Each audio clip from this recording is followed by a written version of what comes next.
Let's start at the beginning. My father was an avid amateur photographer as a young man, and here I am at age 3 pretending to read the instructions to his new Polaroid.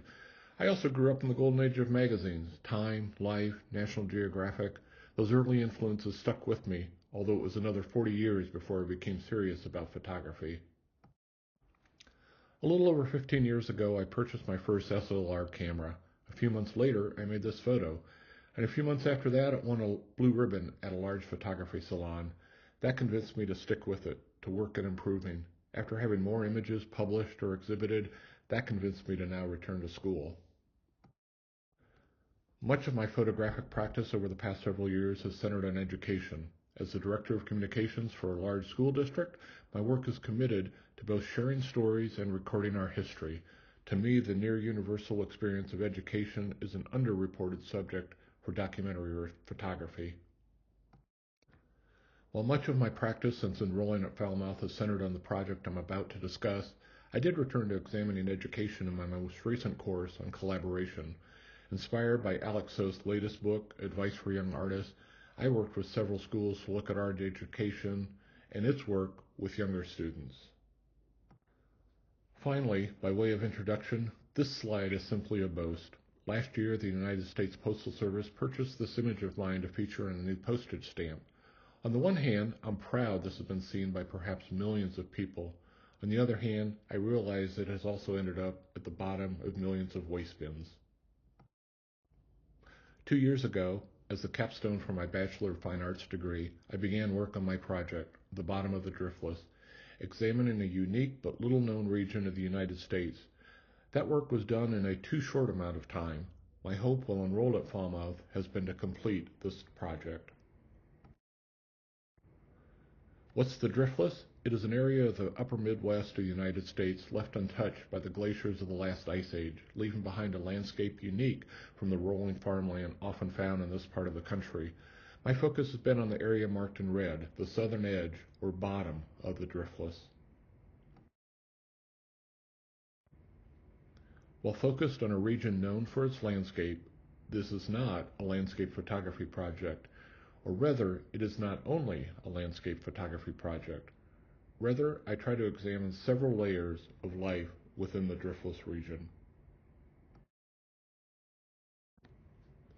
One of those layers is its socioeconomics. The entire Driftless is more than 60,000 square kilometers, and yet its largest city has less than 60,000 people. Small towns and farms make up the region, and declining population highlights its demographic trends. Along the bottom of the Driftless, voters used to be reliable Democrats, but since 2016 have supported Trump by a margin of 2-1. Yet his policies in his first term did nothing to strengthen the rural economy, and the threat of tariffs today will only make matters worse, economically and demographically. Another layer to the bottom of the Driftless I am exploring is its culture.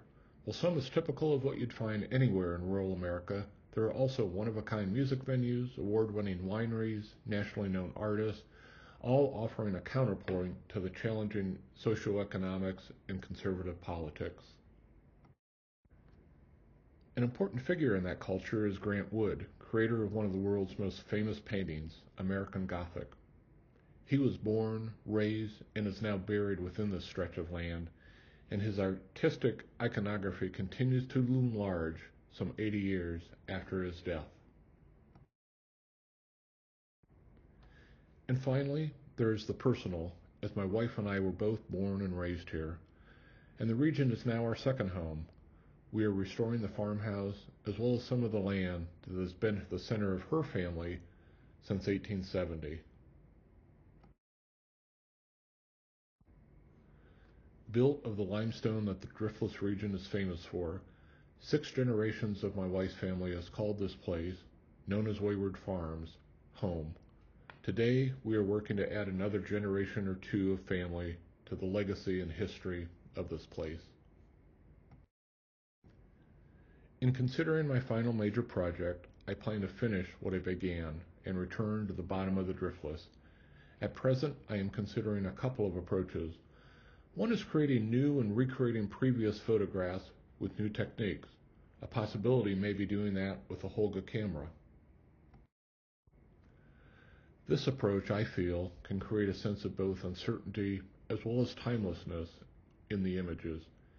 It also reflects its inspiration from the work of Nancy Rexroth, who 50 years ago used a toy camera in creating her now classic photo book, Iowa. Another consideration is taking one of the layers I previously referenced and focusing solely on that in the final major project. If so, our farmhouse would be my focus, zeroing in on an intimate portrait of what has been a cornerstone for generations of my wife's family, as well as much of my own life. Several works have inspired this as a possible approach, such as Christopher Taylor's Steinholt, which looks at his wife's farmhouse in Iceland, Marjolaine Riley's book on her family's home, Villamona, and even Gilbert McCarricker's recent book on Derek Jarman's house, Prospect Cottage. Finally, this final major project may simply continue along the lines of what I originally began 2 years ago, diving deeper into the layers I had begun to examine and completing the original project I prepared as my research proposal back in Positions and Practice. In any case, the words of Luigi Gary have been a mantra throughout this work. The effort we are inclined to make daily is one of rediscovering a gaze that negates and forgets what we know and are used to. Not so much in order to see afresh with different eyes, but rather out of the need to orient ourselves anew in space and in time.